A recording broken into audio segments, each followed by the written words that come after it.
เขามาเล่นบ้านนากันซาไม่ได้สนใจว่าที่พุ่นย่างลงไปเล่นพุ่นเบิดทำจังมือ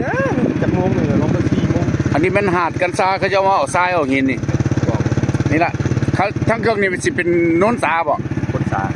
โพ้นสาเขาเจ้าเอิ้นฟังไทยเด้อโพ้นสาโอ้แต่ขี้เหี้ยเนี่ยหายห่วงเขามาทิมนี่แหละผมไม่ให้โคตรอันนี้นะโอ้ยังเป็นโน้นทรายอยู่อันนี้คอกงัวพวกเราไม่บอกนี่1 2 2นี่วะแล้วคอกงัวผมโอ้มาเลี้ยงงัวอยู่คอกงัวเดินงัวเลยเขาบ่เห็นกันเหนือเขาบ่มีหม่องลามเด็กธรรมดาแล้วจะไทยบ้านเนี่ยงัว3 ตัวแม่นบ่หาดกันซาหาดกันซาจอดเท่าจอดไว้นี่แหละหลายปีแล้วไม่ได้มานี่แต่มาแคมป์หาดเนี่ยหาดกันซาเนี่ยมันพุ่นละแต่98พุ่นน่ะเอารถไว้นี่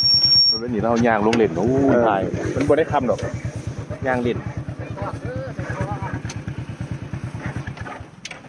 ตุกจัมโบ้กำลังมาเด้อ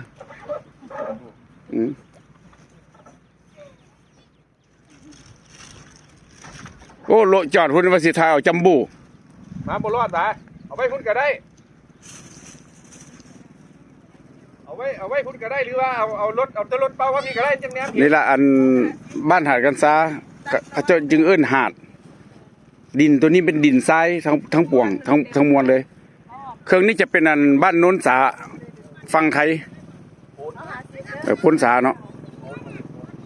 ไปลงมาพี่เป็นมาดูดเอาทรายเอายังนี่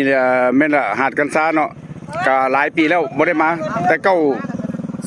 18ลงมาถ่ายรูป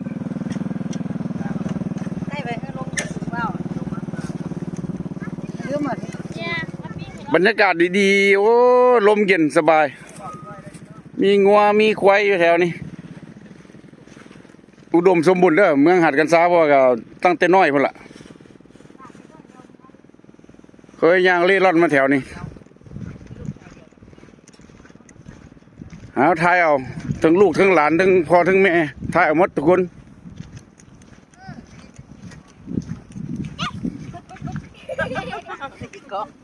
นี่กองพลังเทิบงัวผู้ดื้อผู้เป็นนะเอารถเขาบอกมาพี่โอเคเอามาที่ไปถ่ายเอาคลิปไหมเนาะเอาไว้ชนะเด้อฮะอยู่ใส่มีงัวบ่ตัวงัวตุกไฟงัวจะควายเป็นงัวจะควายหักก็เห็นนี่แหละว่างัวจะควายเนี่ยนี่บ้านหนึ่งคือใครจะเล่มใส่ไม้มึงเบิ่นบ่น้ำเป็นบ่เกินนึงเป็นบ่เล่นหน้าเด้อเล่นหน้าเด้อนี่นี่เล่นหน้าเด้อไม่ต้องพากหรอกมีคนพากแล้ว